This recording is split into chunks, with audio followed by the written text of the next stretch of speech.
Le verset dit, après cela, la révélation prophétique qui a été adressée à Joël par rapport au temps qui allait arriver, par rapport à l'effusion de l'Esprit qui devait arriver pendant le temps de la Pentecôte. Alléluia!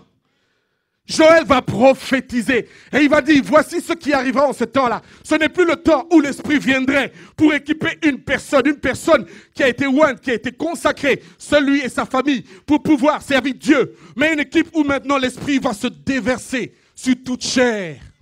Alléluia! Je parle de toi, je parle de moi, de toi qui as accepté Jésus. L'Esprit s'est déversé sur toi. Alléluia!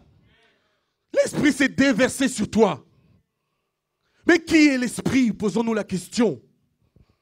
Aujourd'hui, il y a certains endroits où on ne croit pas au Saint-Esprit. Aujourd'hui, il y a certaines congrégations où dès que l'Esprit commence à se manifester, dès que tu veux prophétiser, on met la musique quelque part. Alléluia! On ne croit plus au Saint-Esprit. Mais qui est l'Esprit, frère? Je veux te dire que l'Esprit, c'est Dieu. Parce que dans le livre de Actes des Apôtres, au chapitre 5, il nous est dit qu'un homme du nom d'Ananias et son épouse Saphira vont un jour vendre leur propriété. Et ils vont décider de garder une partie du prix de la propriété. Et ils vont amener le reste aux pieds des apôtres. Et Pierre, rempli du Saint-Esprit, va leur dire, mais pourquoi avez-vous fait cela?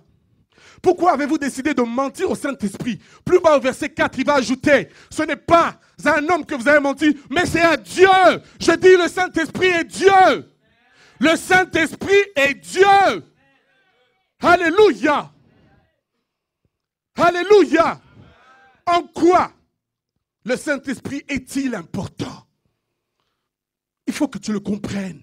Si le Saint-Esprit est Dieu, et parce qu'il est Dieu, il doit être au commencement de toute œuvre. Alléluia.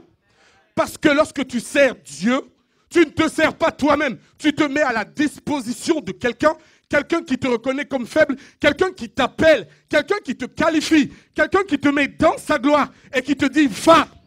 Alléluia. Mais il y a d'abord quelque chose, frère, dont je voudrais parler.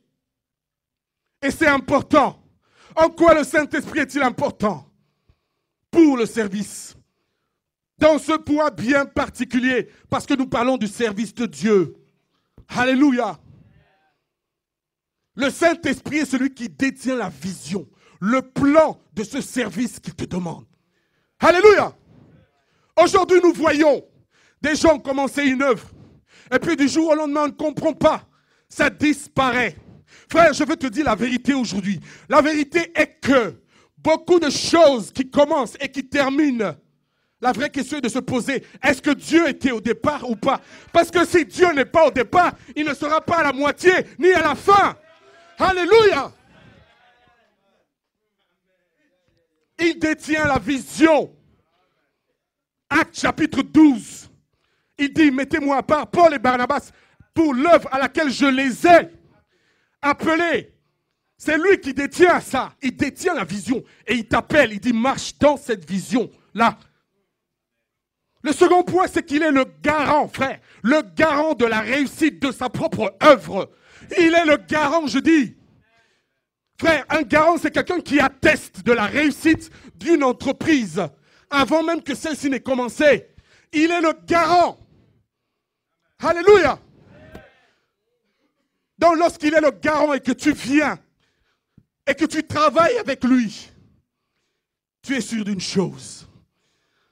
Celui qui a commencé cette œuvre magnifique en moi, il est capable de la mener jusqu'à la fin. Alléluia.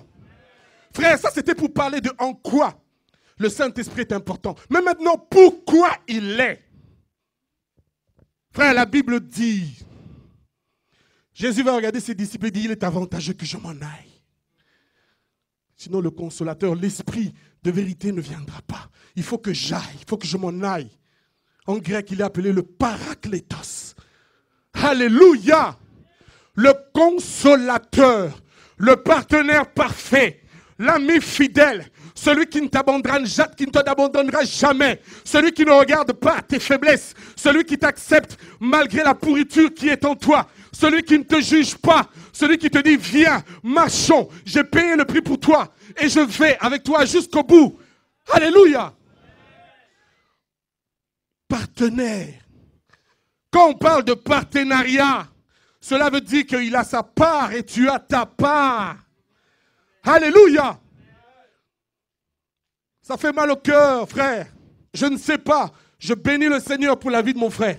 Parce que c'est lui qui m'a gagné à Christ. Et il m'a toujours dit une chose. Et une relation avec le Saint-Esprit.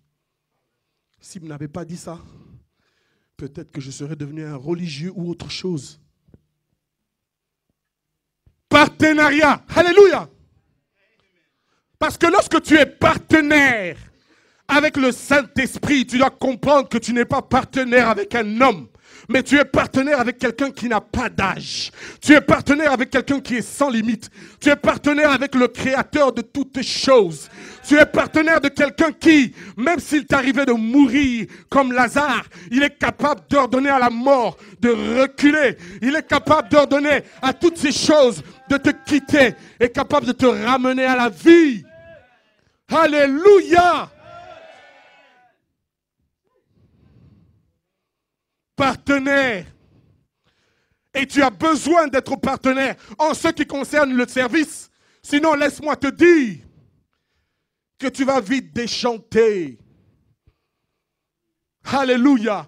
Pourquoi le Saint-Esprit est-il important? Parce que dès lors que l'on parle de service, laisse-moi te dire une chose. Service est synonyme d'attaque du diable. Service est synonyme de persécution. Service est synonyme d'incompréhension. Service est parfois synonyme de rejet. Alléluia. C'est vrai, on voit la partie glorieuse, l'onction et tout. Mais laisse-moi te dire que la face cachée de l'onction, la face cachée de la gloire de Dieu n'est pas toujours très belle à voir. Parce qu'il faille que tu sois éprouvé. Parce qu'il faille que tu sois équilibré. Dieu permet que tu sois ainsi, de façon à ce que l'orgueil ne te prenne pas. Alléluia.